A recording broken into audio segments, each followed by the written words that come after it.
Season 7 of Thomas was interesting. Help! While yes, it is still classic Thomas, the quality was kind of all over the place. There are episodes I really like and episodes that I really don't, especially the narrow gauge engine episodes. One thing that I really like, though, is the new characters introduced. Most of the new characters. I really don't like Fergus. Do it right, Fergus ordered. Ew! Spencer and Emily are really good characters from this season. They're fun, have notable personality traits, are based on really cool steam engines, and of course, since this is a Trackmaster video, I have to mention their fantastic Trackmaster models. Murdoch was another engine introduced in this season, and, well, I don't really have much to say about him. The whole liking peace and quiet character quirk is nice, and he's a really cool looking steam engine, but there isn't really much else to say about him. Off topic, but I really don't like the orange livery he has in the show. The original maroon livery from the reference sheet was so much better. But this video isn't about Emily or Murdoch. They'll get their time in the spotlight. This custom showcase is about Arthur. Arthur is one of my favorite characters from the series. He's really unique, from being the first large tank engine in the show to having a really sweet personality.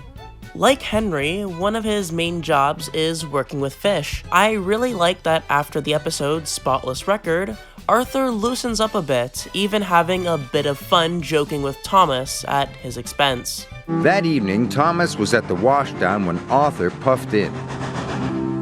Do I smell a fishy engine? He teased.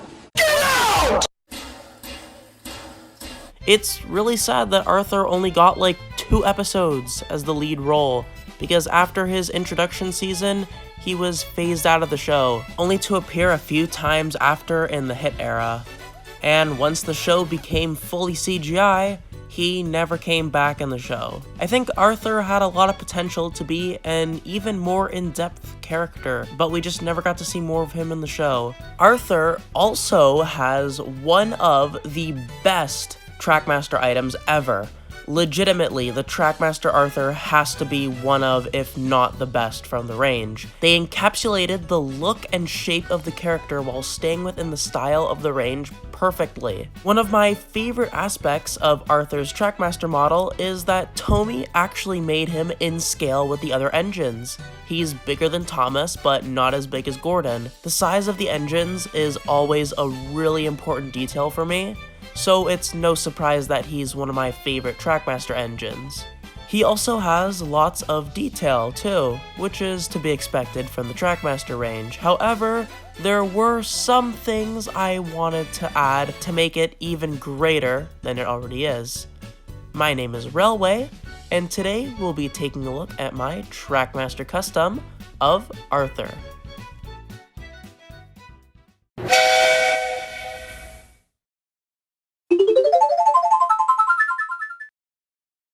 So you're probably wondering, what is there to even add or change?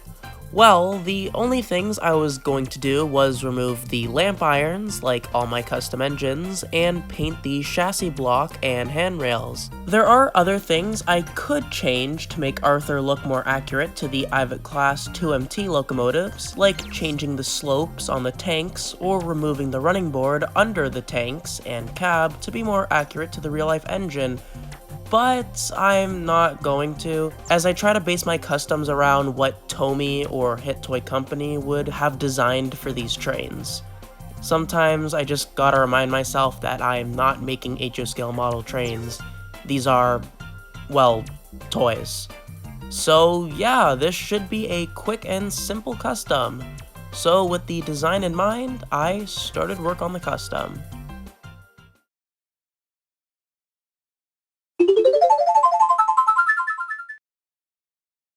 To make this custom, we'll be using the 2010 Mattel Trackmaster Arthur. Again, there aren't too many modifications to add to this custom, so it should be pretty smooth sailing. First things first, I disassembled the engine. I removed the lamp irons with an X-Acto knife and sanded down the excess plastic that I couldn't remove with a hand file and then sandpaper for a smooth finish. Then I gave the body shell a wash to remove any dirt or dust.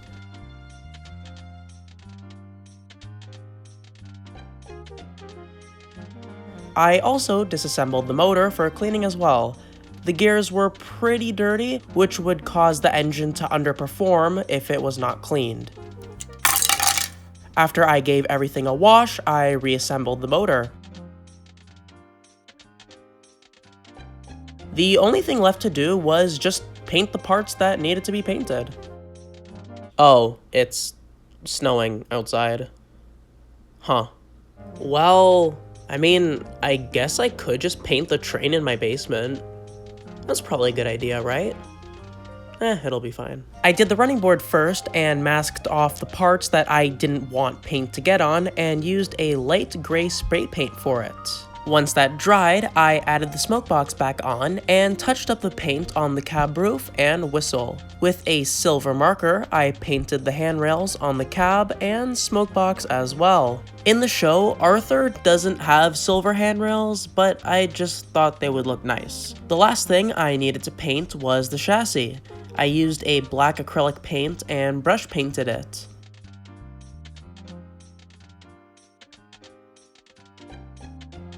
Wow, that looks so much better. The buffers and coupling were painted with a Posca paint pen, and I gave the engine a clear coat to protect the paint.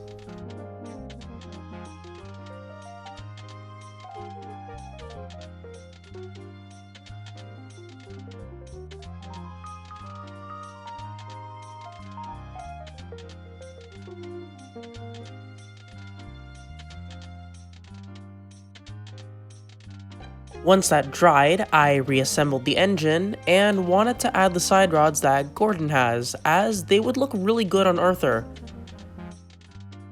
Don't worry, Gordon, you'll get them back, jeez. I really like how the more detailed side rods looked on Arthur, but they were really loose on the driving wheel, and that's because the Playrail Gordon has a slightly different wheel design to the classic Trackmaster engines, and therefore the side rods are also slightly different. So yeah, unless I modify them, which I wasn't going to do because I only have one set, they weren't gonna work. So I just used the original side rods, but I would like to add the Gordon ones in the future, whenever I get another one, that is. I also found these little HO scale headlamps, which are pretty good for Trackmaster, so that's nice. As a fun little detail, I considered giving Arthur the number that he had on the reference sheet, and also the number that his real-life basis has. However, I decided not to, as I felt it didn't really make a whole lot of sense for Arthur to have his original number. Like, surely they would have replaced it with a Sodor number, right? Maybe I'll add that in the future, though.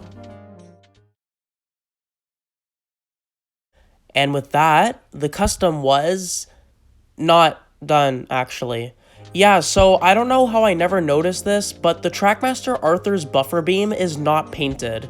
Like, it's the same shade of red as the entire engine. The Tomy version of Arthur actually has a painted buffer beam, but the Mattel version does not. So I had to mask off the buffer beam, give it a white primer coat, and then paint the buffer beam with red acrylic paint, which took like 6 to 7 coats of paint, and then repainted the buffers and coupling, gave it a clear coat, and oh, that's it. Okay, so now the custom was complete. Overall, despite the fact the Trackmaster version of Arthur is basically perfect, by just adding those little bits of extra paint, it really elevated the model to being, well, even more perfect. And I'm really happy with how it came out.